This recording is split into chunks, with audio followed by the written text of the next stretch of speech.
Hi, welcome back to the Real News Network and our coverage of Hurricane Gustav. We're talking about Gustav. We're also talking about Katrina. It seems, I'm sure, to all of us that it takes another hurricane to get America talking about Katrina. We're joined now by Mark Schleifstein, who writes for the Times-Picayune in New Orleans. And he's still in New Orleans, if I understand correctly. You didn't leave when everyone else did. Welcome, Mark. Welcome. Thank you. Now, tell me, were you in some threat by staying?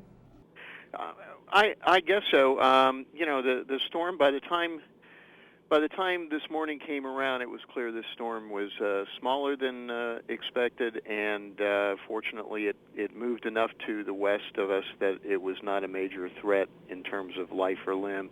There still was a concern about some flooding as the day went on, but things have turned out pretty much all right. Now let our audience know that you're an award-winning environmental reporter. You specialize in hurricanes. And I remember you wrote some of the best stuff during Katrina. This is where, I guess, at least for me, the Times-Picayune got on the map. Well, thank you.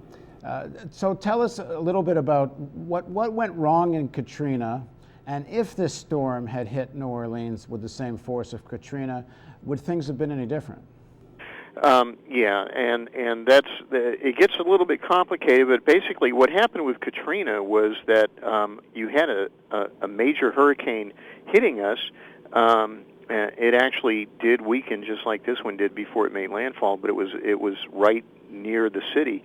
But then you had the storm surge come in, and a number of the pieces of the system of levees that protect the city failed. So you had these natural forces going on that that the levee system should have protected people from, but the levee system was not up to quality standards. And then with Gustav, basically we were facing a similar situation as late as 4 o'clock yesterday. Until the forecast changed at that point in time, there were major concerns about overtopping of levees and the ability of some of the pieces of the system to withstand the forces of storm surge.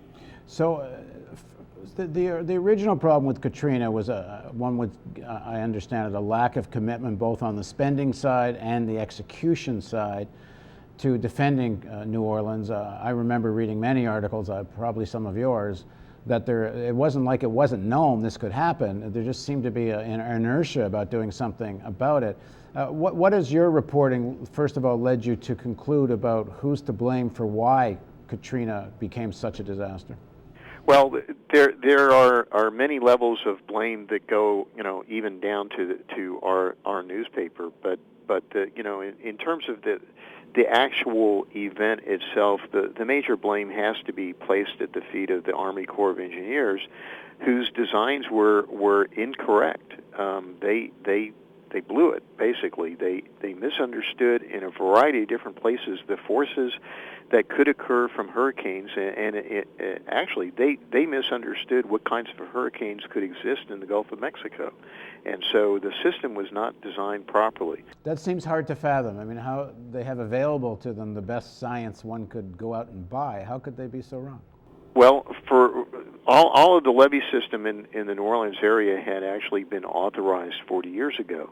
And this is a bureaucratic agency that once something is authorized, you build it, and you try not to go back and question the authorization, the underlying reasons why the thing was authorized, because, you never know what Congress is going to do. They may cut off your money.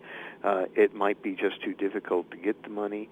And in terms of, the local governments that are supposed to be what they call local sponsors, the problems that they have is the same thing. They recognize the inability to convince Congress to get certain money out of it for major levee projects that are, in essence, dirt, when there are many other things that the community wanted out of Congress. They wanted money for a variety of other things, anything from hospitals to education, all that sort of stuff. Of course, if the size of the public pie keeps getting smaller and smaller, there's less and less money available.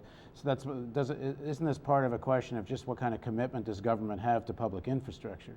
Exactly, and that's something that has been pointed out repeatedly in the 3 years after Katrina. You go across the Atlantic Ocean to the Netherlands, and you see a country that decided after a major flood in 1953 that there was only one thing to do, and that was to build a major levee system no matter what it cost, and to attempt to do it right. This is having the storm of a 1,000-year standard versus what's supposed to be the storm of a 100-year standard. Actually, a 10,000-year standard, and that's part of the problem. The other part is that the reality is that we are a government made up of 50 states, and all 50 states have to compete for that little piece of pie. And then when something like a war comes along, that cuts out a big chunk of that pie. And if you judge, the war would have cut out to it, but also what about an outlook of lack of interest in public spending? And do you see any difference from either the McCain or Obama administration on this front? Yeah, that's the other thing. And I remember I covered the presidential campaign of 1988, and one of the things that I did in the early days was follow around Jesse Jackson, and he used to joke about it. He'd say, we'd be on a bridge in New York City that was falling apart, and he'd say, "This is the multi-letter dirty word, infrastructure. No one wants to hear it," and that's true. No one understands that our infrastructure has fallen apart, and they don't want to pay for it. Mark, thanks so much for joining us tonight. But we'd like to talk to you more in the next day or two. I take it you'll be in New Orleans. It looks like the storm's not as devastating as anyone thought it might be. Can we give you a call back perhaps tomorrow? Sure. Hopefully the electricity will be on by then. Great. Thanks so much for joining us. And right after a short break, we go to Minneapolis with Ray McGovern and Scott Ritter.